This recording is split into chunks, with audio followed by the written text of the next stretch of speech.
देखो इस लेवल के क्वेश्चन पर भी अप्रोच लगाना सीखना बहुत ज़रूरी है, तभी तुम ओलंपियाड के किसी भी टफ से टफ क्वेश्चन में अप्रोच जल्दी लगा पाओगे। तो ध्यान से देखो, क्वेश्चन ये है कि if A by Q minus are is equal to B by R minus P is equal to C by P minus Q, इस तरीके से गिवन है। समझ रहे हो ना? इस तरीके से गिवन है कि ये इसके इक्वल और ये इसके इक्वल, यानी कि इसको सॉल्व करने के बाद कोई वैल्यू आ रहा होगा, वही वैल्यू इसको सॉल्व करने पर आ रहा होगा और वही वैल्यू इसको सॉल्व करने पर आ रहा होगा। सॉल्व करने का मतलब ये है कि ए क्यू और आर के प्लेस पर कुछ पुट करने पे, है ना, जो वैल्यू आ रहा होगा सॉल्व करने के बाद, मतलब इसको इन दोनों को सब्ट्रैक्ट करके जब सॉल्व किया जा रहा था तो कुछ आ रहा था, ठीक ना, वही यहाँ भी आ रहा होगा और वही यहाँ भी आ रहा होगा, तभी तो इक्वल है। जो भी वो वैल्यू आ रहा था उसको लेट कर लिया जाए।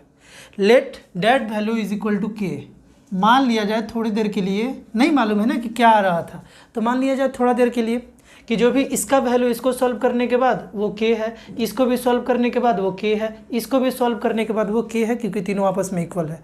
लेट कर लिया जाए। लेट करने के बाद ध्यान से देखोगे, और हमको वैल्यू तो इसका निकालना है P A plus Q B plus R C. Let करने के बाद हम लोग क्या लिख सकते हैं कि a by Q minus are is equal to k लिख सकते हैं, है ना। A by Q minus are is equal to k, क्योंकि हम लोग इसको लेट किए हुए हैं। अब देखो यहाँ पर ए is equal to K into Q minus are हो जाएगा, है ना, के इंटू क्यू माइनस आर, क्योंकि ये इधर डिवाइड में उस साइड गया तो मल्टीप्लाई में। देखो ए तो निकाल लिए, लेकिन हमको पी ए चाहिए। पी ए चाहिए तो दोनों साइड हम लोग बस पी से मल्टीप्लाई कर लेते हैं, पी इंटू ए, पी इंटू ए, है ना। यहाँ लिख लो इसको P K into Q minus are. क्यों नहीं कर सकते? दोनों साइड किसी भी नंबर से multiply, divide, add, subtract, square, cube कुछ भी किया जा सकता है, लेकिन ध्यान रहे जो भी करोगे दोनों साइड करोगे। ये नहीं कि पी ए बनाने के लिए इधर पी से मल्टीप्लाई करके इधर हम लोग छोड़ देंगे, जो भी करेंगे दोनों साइड करेंगे, कर सकते हैं, ठीक है ना। तो यहाँ क्या लिखेंगे, P A is equal to P K into Q. देखो पी के इंटू क्यू को क्या लिख सकते हैं, के पी क्यू लिख सकते हैं, है ना। पी के इंटू क्यू को के पी क्यू और माइनस, फिर देखो पी के इंटू आर को क्या लिख सकते हैं हम लोग, के पी आर लिख सकते हैं। बात क्लियर है? यानी इसका वैल्यू हम लोग ये निकाल लिए, ये समझ गए। अब थोड़ा स्पीड में इन दोनों का वैल्यू हम लोग निकाल लिया जाए, क्योंकि पी ए का निकाल लिए, क्यू भी निकाल लेंगे और आर सी निकाल लेंगे तो ईजिली हम लोग बना पाएंगे, है ना। देखो ध्यान से, ये भी हो गया तुम्हारा, एक ये सॉल्यूशन हुआ, मतलब पी ए निकालने का। अब इसको देखा जाए, देखो B by R minus P is equal to हम लोग के समझ देंगे। क्यों के समझेंगे यहाँ पर, क्योंकि इसका वैल्यू भी के है। इसको अगर उस साइड भेजा जाए तो P B is equal to K into R minus P हो गया, है ना। तो बी का वैल्यू आ गया के आर माइनस के पी।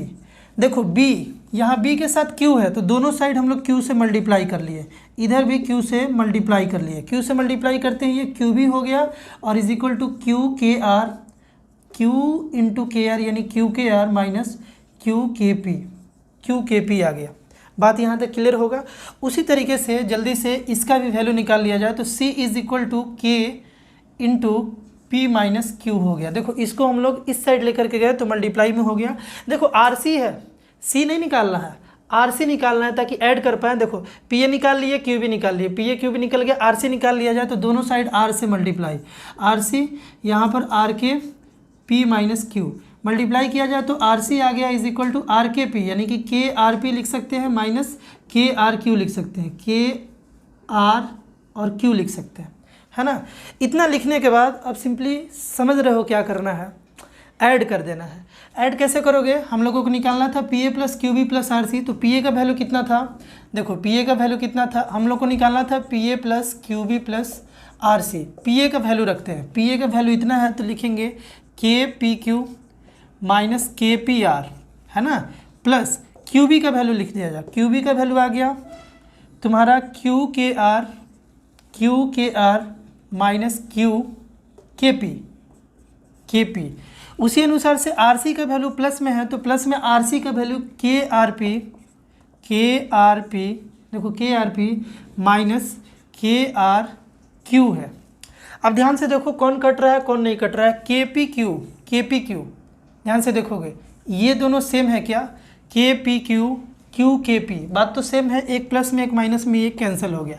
के पी आर देखो, के आर पी या के पी आर, बात तो सेम ही है ना, के आर पी लिखो या के पी आर लिखो, बात तो सेम है। उसी तरीके से क्यू के आर और क्यू के आर, बात तो सेम है, ये भी कैंसिल हो गया, सारा कैंसिल हो गया। इसका वैल्यू कितना आ गया, ये सारा अगर कैंसिल हो गया तो इज इक्वल टू 0। बात क्लियर होगा? तो बात क्लियर होना भी चाहिए। देखो ध्यान से, इसी टाइप के और भी इम्पोर्टेंट क्वेश्चंस देखने के लिए जो तुम्हारे ओलंपियाड पॉइंट ऑफ व्यू से इम्पोर्टेंट है, या ऐसा मैथ्स जिसे बनाने के बाद तुम्हारा मैथ्स बूस्ट होता हो, वैसा देखने के लिए इस चैनल पर एक प्लेलिस्ट बना हुआ है जिसका नाम है मैथ्स बूस्टर, उसे जा करके विजिट करो। तो मिलते हैं हम लोग नेक्स्ट वीडियो में, तब तक keep growing, keep rising, you are the future.